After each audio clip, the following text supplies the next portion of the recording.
Hi, in this video I want to show you how I record the guitar parts of a new song for my band Awash. I will specifically show you which gear I use for recording, how I then record a guitar part to multiple tracks in Cubase, how I then edit that guitar part in Cubase by using the comp tool and group editing, and we'll listen to the end result of some of the parts. So let's go!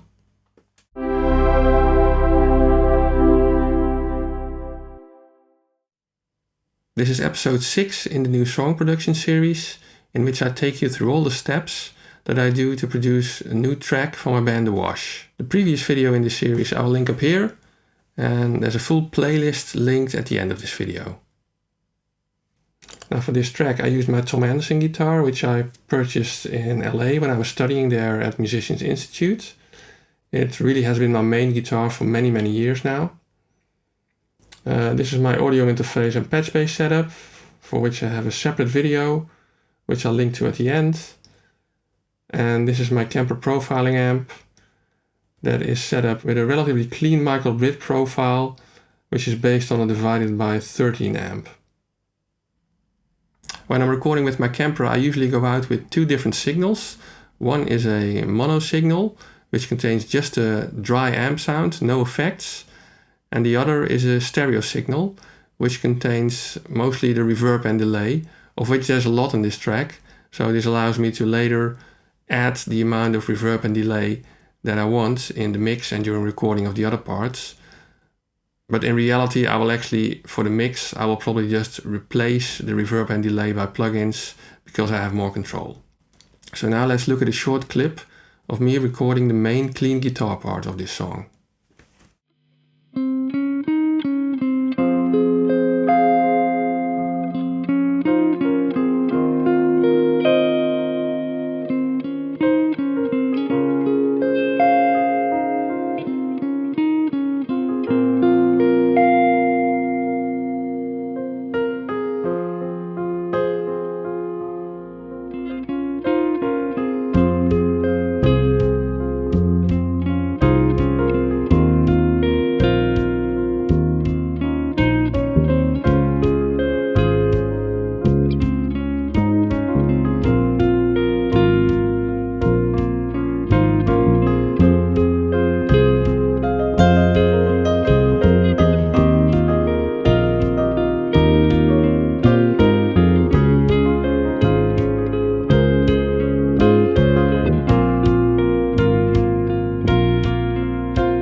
Okay, so let's have a look what the Cubase project with that recording looks like.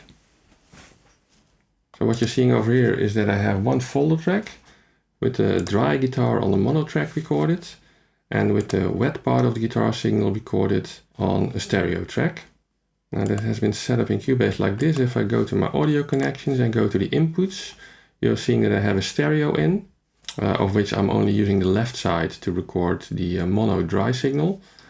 And I have an effects in, which is a stereo input as well. And if you then look at these tracks, you're seeing that the dry guitar part records from left stereo in, and the wet guitar track records from the effects in. So to reiterate, the dry track contains the signal of the Kemper right after the amp stack, so without any effects or delays. And the wet guitar track only contains the effects, so the reverbs and delays basically. Now another thing which I always do is that in the notepad for a track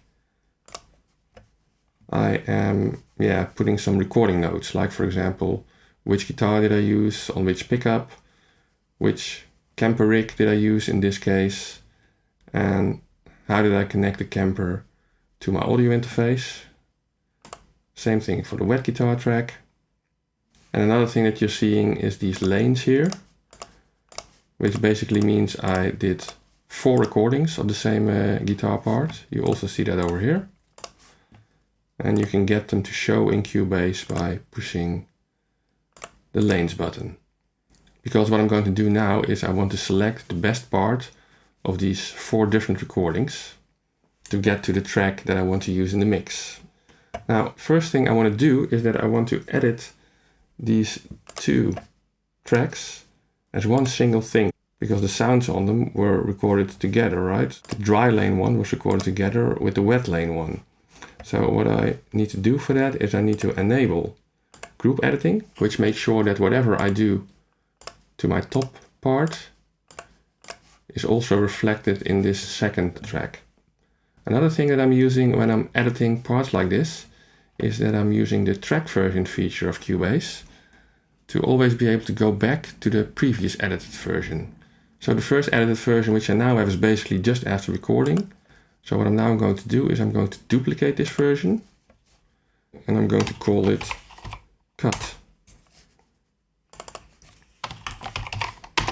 Because this is basically the version of the tracks which will contain the cuts when I'm done.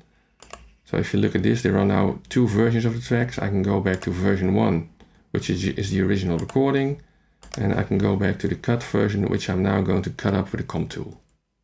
The comp tool is the little hand tool here on top. So click that. And with the comp tool you can basically select which lane you want to keep. It's displayed more pronounced. And you're seeing also whatever lane I select, it also gets selected below here on the second track because of the fact that we have group editing enabled. So for example, I remember from the recording that the third version was pretty good, except after this little silence, I want to go to the second version. So what you can do with the comp tool is you can push Alt at the same time, and then your cursor turns into the cut tool, and I can make a cut here. And what you're seeing, the cut is made through all lanes. So I can then select lane 2 to be used after that. And I can also make a cut over here somewhere and say, well, from that moment on, I'm going to use track 1, which I like best. Now the whole process of comp together and edit is pretty tedious, so I'm not going to do that live. So we'll be back after I've cut up all these lanes with the comp tool and assembled a nice version that I like. Okay, we're back, and this is a state of the project after I've selected all the parts that I want to keep. So you see that the third recording is the main part that I selected, and here and there I selected another measure or a beat because I thought the third recording was not ideal there. Now what you also notice maybe is that I muted the wet track so that I can fully concentrate on the clean track. You also see that all the edits that I made on top are automatically also made down in the wet track, again due to the group editing.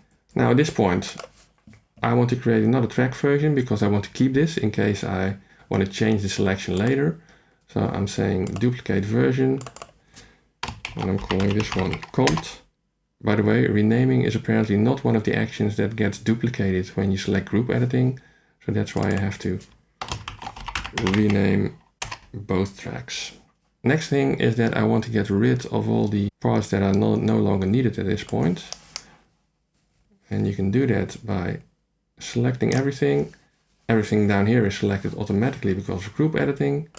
We're going audio, advanced, delete overlaps.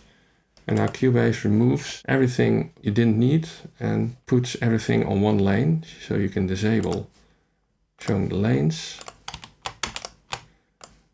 And we can now do some fine tuning over here.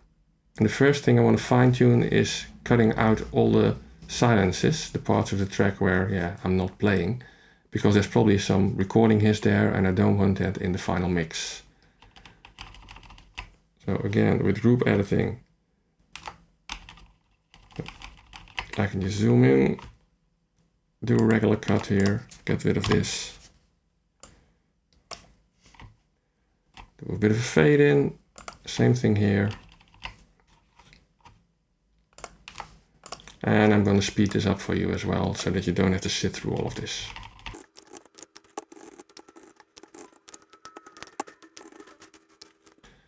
Okay, this is the situation after I cut out all the little parts where I didn't play.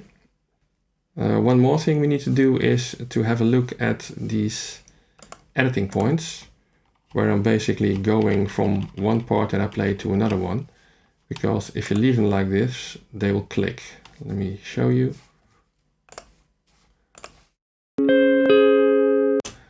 Did you hear a little click?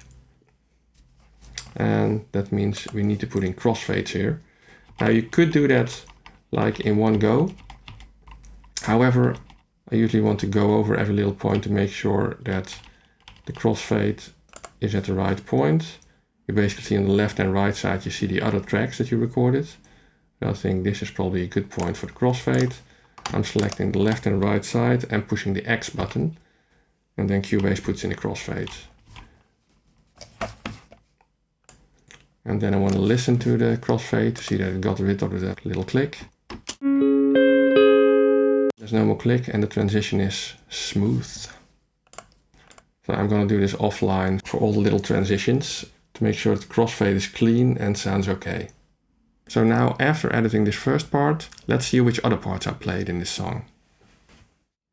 Okay, at the bridge of the song gets more intense, so I decided to add some distorted guitar parts.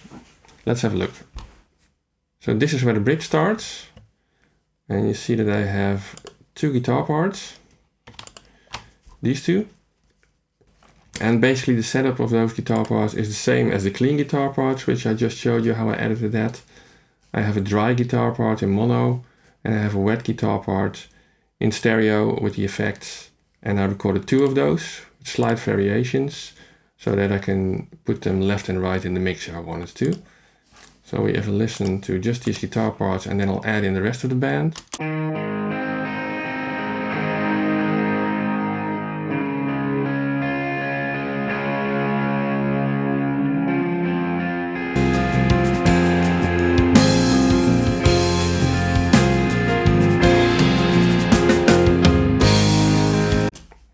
So the bridge part is still a bit dreamy. This distorted guitar part is on the first heavier chorus, for which I've used this Kemper patch, which is based again on a Michael Britt profile. And if you listen to this without and then with the band, it sounds a bit more focused.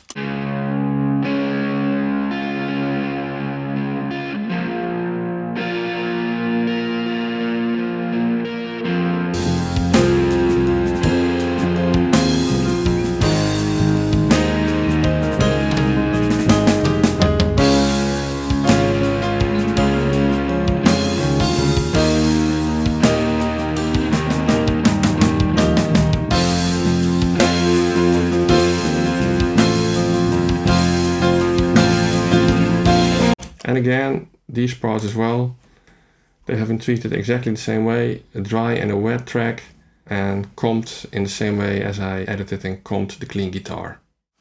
Okay, and then the last guitar part for now is the guitar solo at the end of the song. For this sound I used a Kemper profile of Bert Meulendijk, who's a Dutch guitar player who has some very nice Kemper profiles as well. So let's see a little clip of me recording one of the versions of the solo.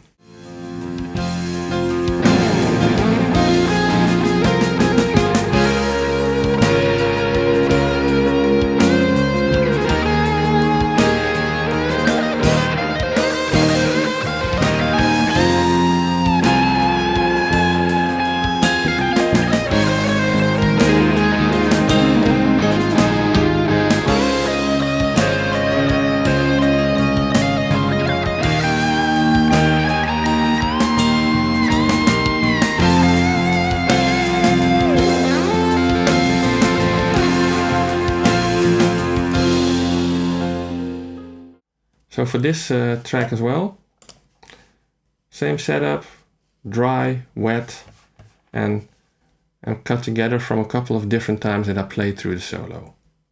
So I'll now play you the edited version of the solo. Remember, it's not mixed yet, it's just the raw recordings.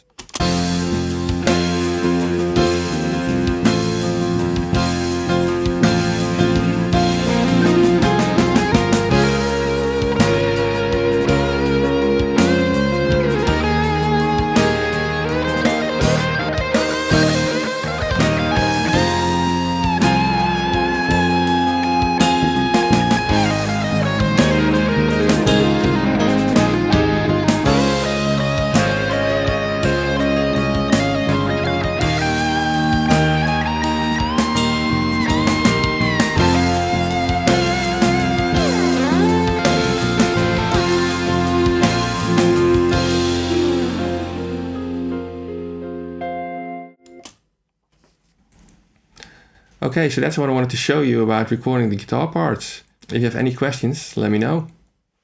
Thanks again for watching this video. If you like it, give it a thumbs up and subscribe to my channel.